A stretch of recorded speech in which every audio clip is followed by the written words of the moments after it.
Au milieu du cortège, Groovy, 4 ans et demi, chien d'assistance à l'hôpital de la Ferté-Bernard, manifestait aujourd'hui au même titre que les autres membres du centre hospitalier. Enfin, presque.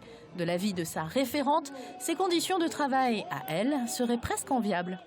Parce qu'il y a de moins en moins de personnel dans toutes les structures et que les conditions de travail se dégradent et puis l'accompagnement des personnes se dégrade en même temps.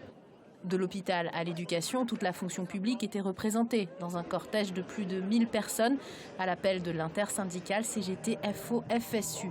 Mécontents car depuis 2010, leur point d'indice est gelé, leurs salaires n'ont donc pas évolué. De manière globale, ceux qui sont dans la rue aujourd'hui craignent aussi une casse pure et simple du service public au sens large. Notamment par la suppression de certains services publics de proximité et la non-création d'emplois ou le non-remplacement des fonctionnaires. On s'inquiète parce qu'on a de plus en plus une contractualisation de l'emploi, ce qui va avoir aussi très rapidement des effets sur notre régime de retraite et nos caisses de retraite. Pour obtenir l'abrogation de cette réforme.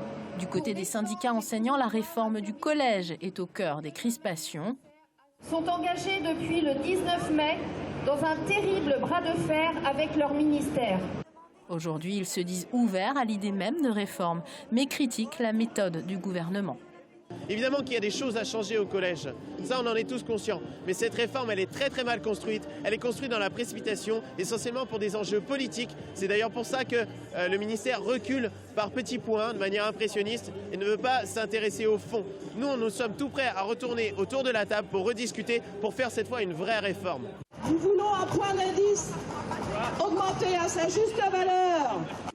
Concernant cette revalorisation du point d'indice, Marlise Lebranchu, ministre de la fonction publique, a parlé ce mardi d'une augmentation possible, mais symbolique.